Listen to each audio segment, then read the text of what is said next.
राधे राधे दोस्तों, हमारे YouTube channel पर आप सबका बहुत बहुत स्वागत है। आज मैं आप लोग को सुनाने वाली हूँ संतोषी माता की व्रत कथा।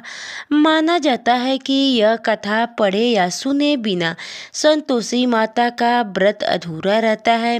संतोषी माता व्रत की पौराणिक कथा के अनुसार एक बुढ़िया थी, उसका एक ही पुत्र था। बुढ़िया पुत्र के विवाह के बाद बहू से घर के सारे काम करवाती, परंतु उसे ठीक से खाना नहीं देती थी। यह सब लड़का देखता पर माँ से कुछ भी नहीं कह पाता। बहू दिन भर काम में लगी रहती, उबले थापती, रोटी रसोई करती, बर्तन साफ करती, कपड़े धोती और इसी में उसका सारा समय बीत जाता। काफी सोच विचार कर एक दिन लड़का माँ से बोला, माँ मैं परदेश जा रहा हूँ। माँ को बेटे की बात पसंद आ गई तथा उसे जाने की आज्ञा दे दी। इसके बाद वह अपनी पत्नी के पास जाकर बोला, मैं परदेश जा रहा हूँ, अपनी कुछ निशानी दे दो। बहू बोली, मेरे पास तो निशानी देने योग्य कुछ भी नहीं है। यह कहकर वह पति के चरणों में गिरकर रोने लगी। इससे पति के जूतों पर गोबर से सने हाथों से छाप बन गए। पुत्र के जाने के बाद सास के अत्याचार बढ़ते गए। एक दिन बहू दुखी होकर मंदिर चली गई। वहां उसने देखा कि बहुत सी स्त्रियां पूजा कर रही थी।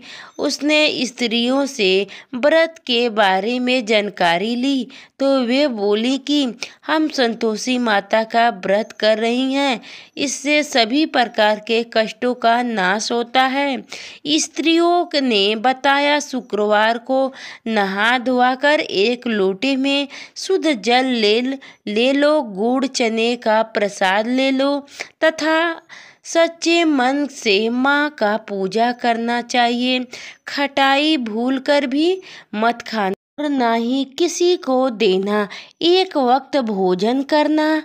व्रत विधान सुनकर अब वह प्रति शुक्रवार को समय से व्रत करने लगी। माता की कृपा से कुछ दिनों के बाद पति का पत्र आया। कुछ दिनों बाद पैसा भी आ गया। उसने प्रसन्न मन से फिर व्रत किया तथा मंदिर में जा अन्य स्त्रियों से बोली, संतोषी माँ की कृपा से हमें पति का पत्र तथा रुपए आया है।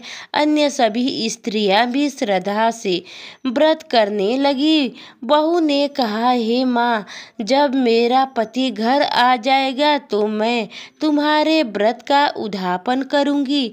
अब एक रात संतोषी माँ ने उसके पति को स्वप्न दिया और कहा कि तुम अपने घर क्यों नहीं जाते?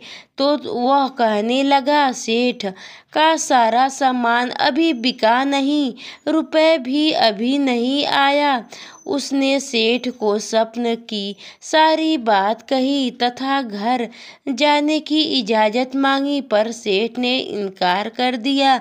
माँ की कृपा से कई व्यापारी आए, सोना चांदी तथा अन्य सामान खरीद कर ले गए।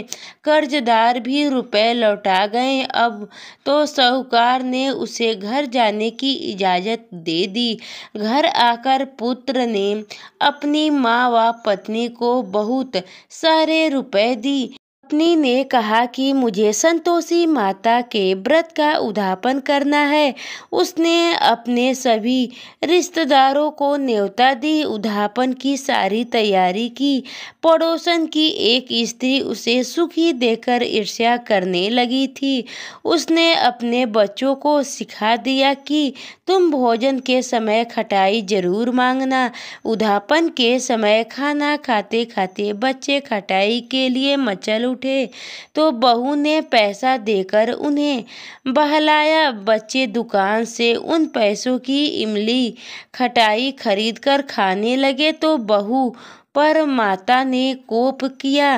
राजा के दूत उसके पति को पकड़कर ले जाने लगे तो किसी ने बताया कि उद्यापन में बच्चों ने पैसों की इमली खटाई खाई है, तो बहू ने पुनः व्रत के उद्यापन का संकल्प किया।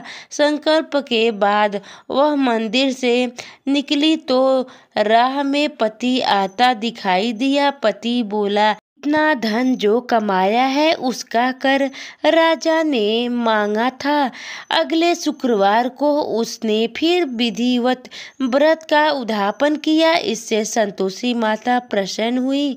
9 माह बाद चंद सा सुंदर पुत्र हुआ।